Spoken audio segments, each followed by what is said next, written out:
देशाची सेवा मी शिक्षण घेऊन आणि बॅरिस्टर होऊनच करणार. हे घ्या, खीर खावा. घ्या, दली मावशींनी बनवली आहे आणि त्या म्हणाल्या त्यांना बी एक वाटी दे.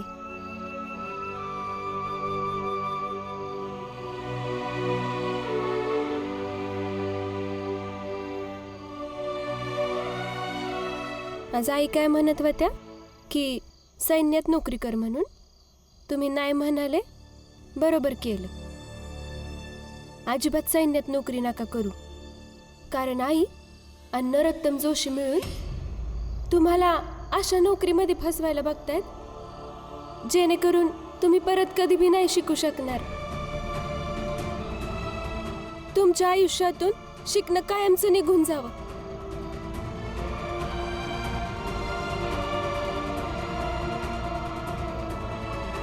तुमच्याशी बोलतीये मी. तुमच्याच घरातले तुमच्या शत्रूसोबत मिळून तुमच्याच विरुद्ध अशी कटकारस्थानं रचतायत. तुम्हाला हे सगळं ऐकून राग नाही येते का? नाही येत मला राग. मला तर लई राग येतोय.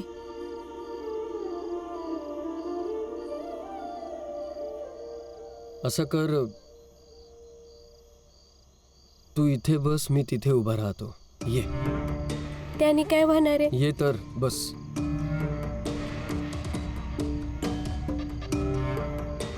बस इतकंच करायचं असतं. राग आपोआपच निघून जातो. तुम्ही काय बोलताय मला काय भी नाही समजत. हे बघ रमा, आपल्याला काय बघायचंय यावरून कळतं की आपण कुठे बसायला हवं.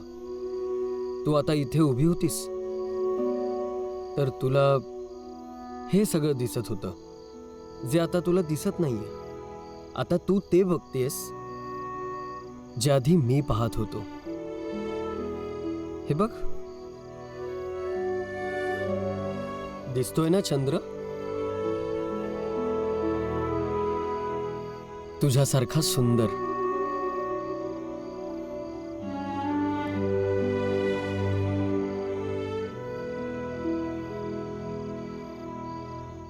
एक गोष्ट बोलू?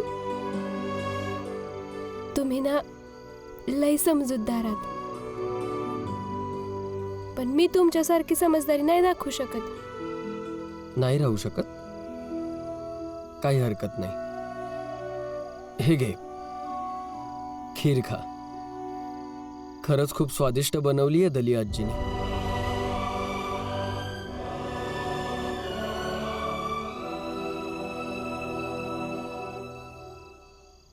ए फुलिया, अरे किती वेळ लागणार आहे अजून?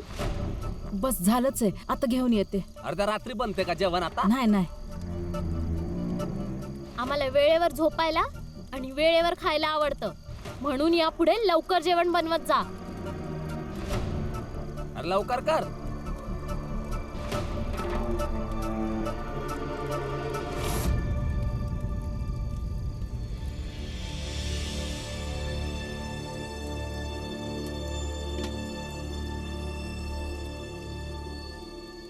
ए कुठे चाललीस? हवा कोण घालणार? चल.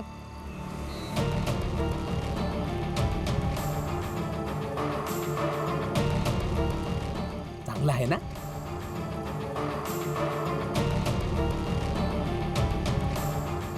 खा.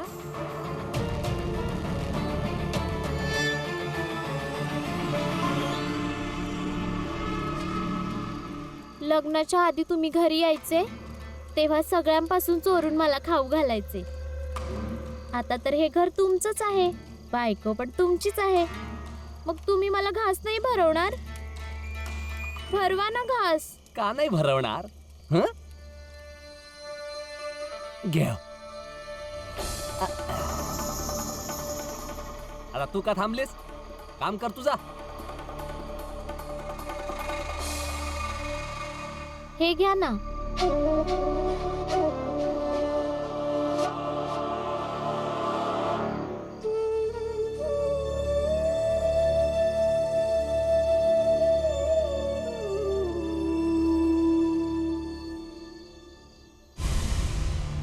जे सैन्यात भरती करणार आहेत ते काकांचे परिचित आहेत. तुला फक्त इतकंच करायचंय की कोणत्याही प्रकारे भीमरावाला तयार कर आणि त्याला तिथे पाठवून दे.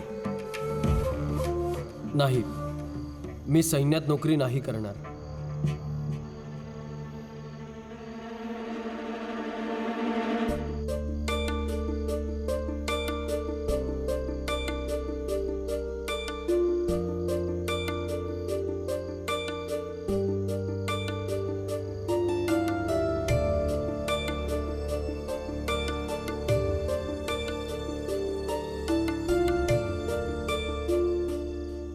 रमा, रमा, उठ, इकडे ये.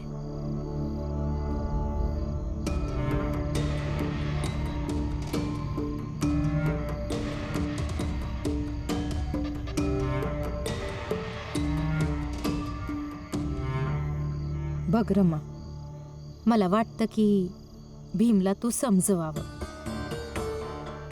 जर फौजेत जाईल तर 2 पैसे आणेल घरात, आणि त्याचे पैसे कमवल्यावर तुझी पण तर शान वाढेल ना. आणि मला माहिती आहे तू समजावलंस तर समजेल तो. समजवशील ना? समजवलं असतं मी, पण जसं नरोत्तम जोशी तुम्हाला समजवतात तसं मला नाही येणार समजवता.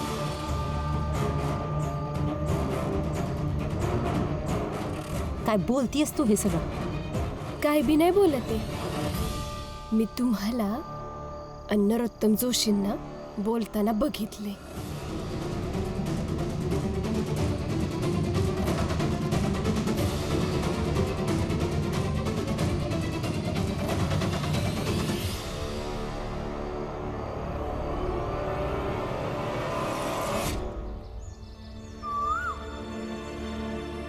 गुरुजी, म्हणूनच मी सैन्यात नोकरी करण्यासाठी मनाई केली. मी योग्य केलं ना गुरुजी? तू अगदी योग्य निर्णय घेतलायस भीम. कारण देशाचा उद्धार हा फक्त आणि फक्त शिक्षणानेच होऊ शकतो. आणि भीम, ह्या देशाला शिक्षणाची ओळख करून देणं ही तुझी जबाबदारी आहे. होय गुरुजी. बाबांनी मला जे समजावलं ते मला खूप चांगलं समजलं. स्वातंत्र्याच्या लढाईत योगदान द्यायचे अनेक पर्याय असतात, आणि मी पण माझ्या पद्धतीने त्यांना मदत करेन. तो बोलतोय की आधी त्याचं शिक्षण पूर्ण करल, बरिस्टर बनल, आणि अशा प्रकारे आपल्या देशाची सेवा करल, पण फौजेत नाही जाणार. आणि तू काय केलंस जिजाबाई? हा, सांगितलं होतं ना, काहीही करून कसंही करून सहमत कर त्या भीमरावाला. मी प्रयत्न केला. मला वाटलं होतं की त्याचे बाबा तरी ऐकतील, पण ते बी भीमच्या बाजूलाच बोलले. जा, निघ इथून लवकर. बघतेस काय? निघ.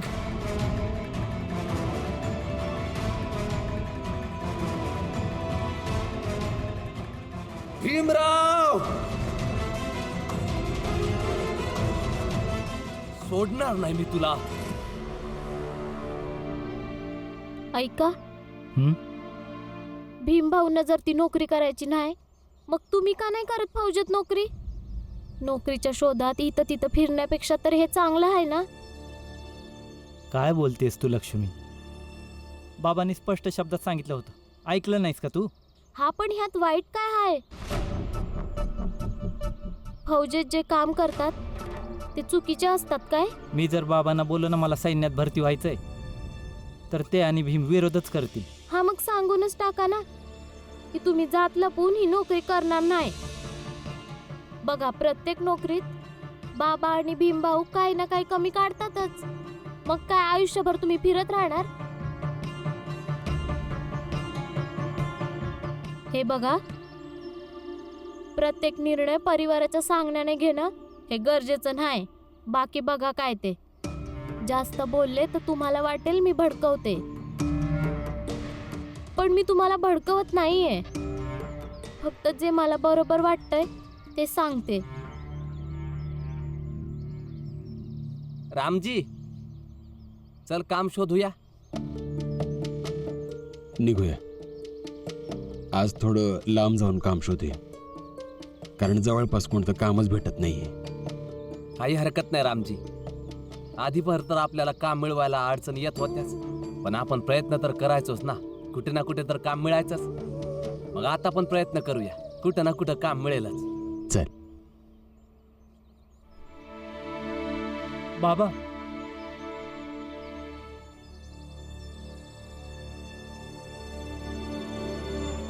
मला मिळालं तर मी करू का काम? बाबा, सैन्यात भरती आहे. भीम तर जाणार नाहीये, मग मी जाऊ का? भीमसारखा मी शिकलेला नाहीये, पण काही ना काहीतरी काम असेलच ना सैन्यात माझ्यासाठी. आणि बाबा, पैसे येतील घरात. काल भीम जे काही बोलला त्यानंतर पण तुला फौजेत नोकरी करणं योग्य वाटतंय का? हो, वाटतं. ते तुमच्या दोघांचं मत आहे बाबा. माझं मत वेगळं असू शकतं. तुम्ही जर परवानगी दिली तर हे जातील. म्हणत होते की बाबा जोपर्यंत हो नाही म्हणणार तोपर्यंत नाही जाणार. बाबा, मी जाऊ का? नाही आनंद दादा.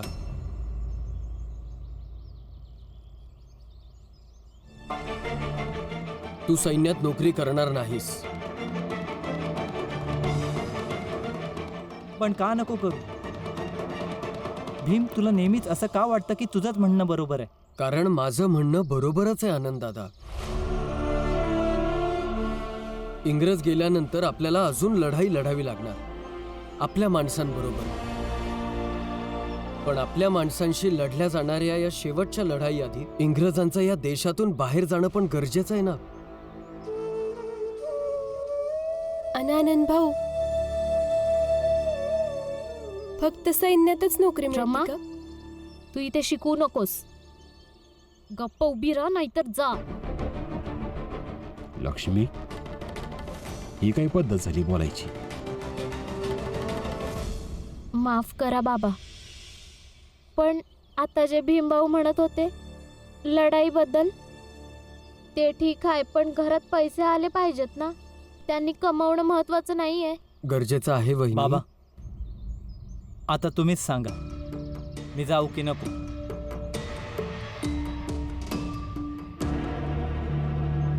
तुझी मर्जी.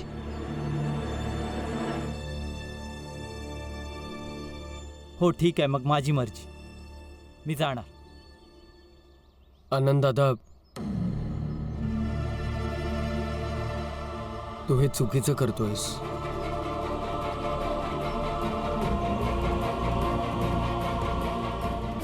हो, मग असू दे चुकीचं, पण मी जाणार. बाबा, तुम्ही आनंद दादाला भीम, नव्या पिढीला नेहमी जुन्या पिढीकडून शिकायला हवंय. त्यामुळे निर्णय घ्यायला सोपं जातं. आनंदला माझ्या अनुभवाची गरज नाहीये ना तुझ्या सल्ल्याची. मग त्याला जे करायचंय ते करू दे. आपण त्याला अडवणार आहे कोण? मग ठीक आहे.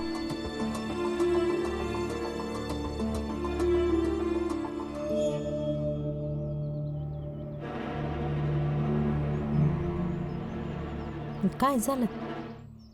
ते फौजेत भरती व्हायला गेले तर बाबा आणि भीमभाऊंना वाईट वाटतंय. नाही नाही, वाईट वाटत नाहीये वहिनी. मी तर फक्त एवढंच नाही म्हणतोय की वाटत मग प्रार्थना करा ना की त्यांना नोकरी मिळावी.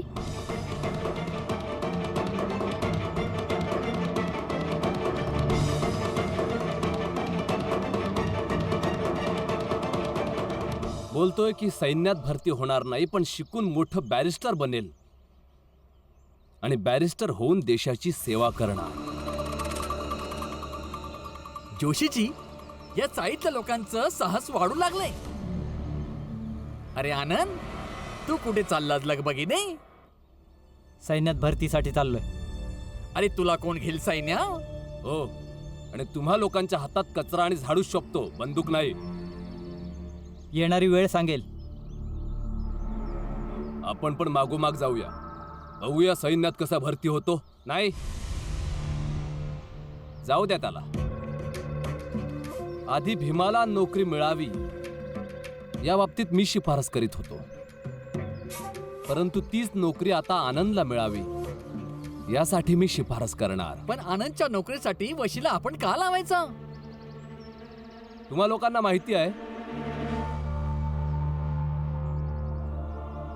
भीमरावाला लोक नायक नायक बोलतात. आता त्याच भीमरावाचा भाऊ सैन्यात भरती होईल तेव्हा तेच लोक या भीमरावाला देशद्रोही म्हणतील.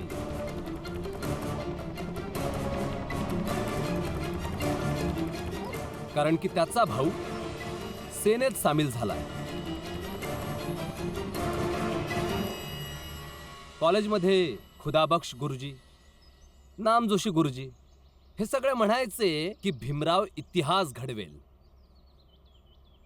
आता तर मला पण विश्वास बसलाय की भीमराव इतिहास घडवेल. त्याच्यावर इतिहास लिहिला जाणार, परंतु गद्दारीच्या शाहीने. वा, खूपच भारी. पण हे होणार कसे? काही दिवसांपूर्वी भीमराव काही क्रांतिकारकांना भेटला होता, आणि तेच क्रांतिकारी ज्यांना सोडवून भीमराव नायक बनला होता तेच बनवतील त्याला गद्दार.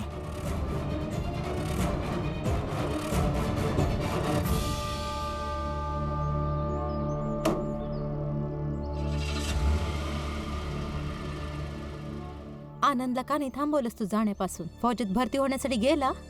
मग काय करणार? त्यांना कुठं नोकरी पण मिळत नव्हती. फौजेच्या नोकरीत खूप धोका असते लक्ष्मी, त्यात जीव पण जाऊ शकतो. जिजाबाई,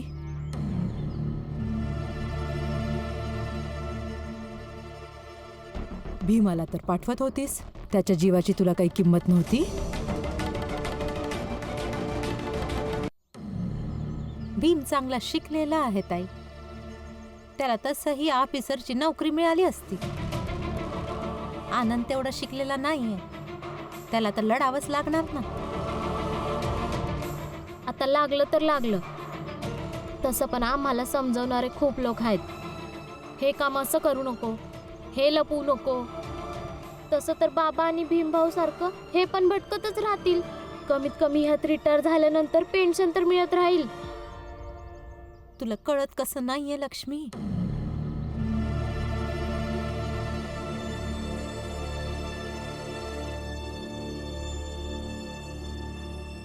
जिजाबाई, चांगलं वाटलं. भीमसाठी नसली तरी कमीत कमी आनंदसाठी तरी तुझ्या मनात जिव्हाळा आणि काळजी आहे. या घरातल्या प्रत्येक माणसासाठी माझ्या मनात जिव्हाळा आहे ताई, इतकं देखील रमासाठी बी. पण कोणासाठी नाही आहे तर फक्त भीमसाठी.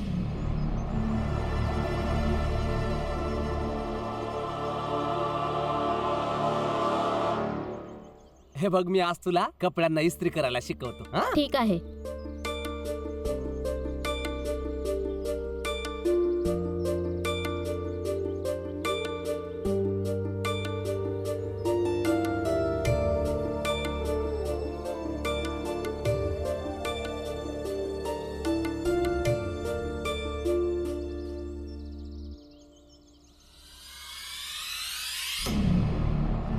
आधी माझ्या समोरून त्या फुलियाला घालवा. ती तिथं बसून नजर लावते म्हणून माझं होत नाहीये इथे. ए फुलिया, उठ आणि जाऊन तिकडे कुठेतरी बस. मी इथे फक्त बसली आहे ना, काही करत तर नाहीये ना. जा तुम्ही जाऊन जे करताय ते करा. तू ना घरामध्ये जाऊन झोप, नाहीतर चाळीच्या बाहेर जा. अगं जा जाऊन इस्त्री करायला शिक ना.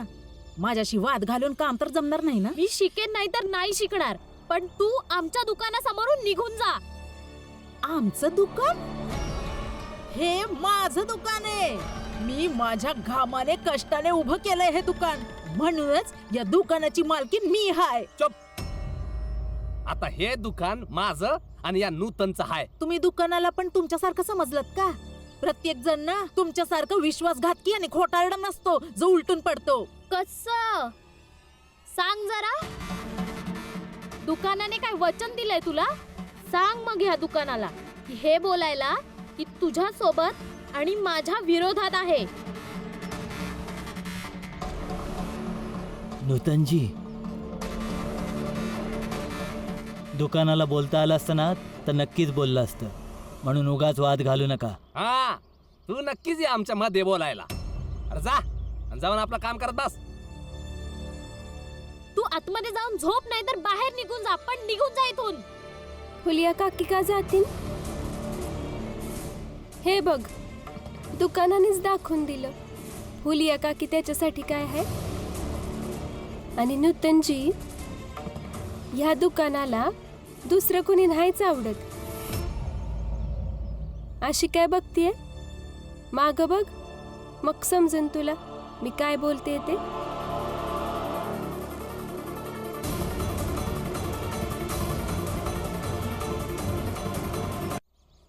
अरे जळालं.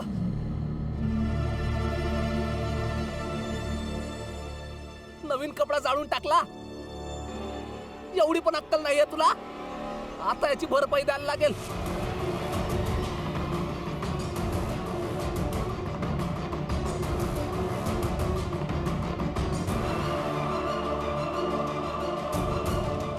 तुम्ही सगळ्यांसमोर मला ओरडताय. जा, मी तुमच्याशी बोलणारच नाही.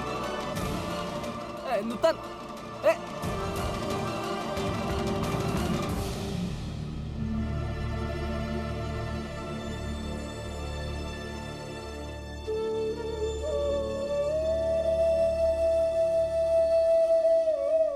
बाबा, काळजी करू नका. आनंद दादाने आधी पण चूक केली होती, जेव्हा त्यांनी जात लपून नोकरी केली होती. ह्यावेळेस पण असंच होणार. त्याला त्याची चूक लक्षात येणार. वय भीम, मला वाटतं की आपण लोकांनी या बाबीवर जास्त बोलायला नको. कारण की आनंदला वेळोवेळी बोलणं ठीक नाही आहे. मला तर कधी कधी भीती वाटते की त्याला असं वेळोवेळी बोलल्यानं कदाचित त्यानं बालासारखं काय करू नये आणि त्याच्यासारखं आपलं घर सोडून जाऊ नये.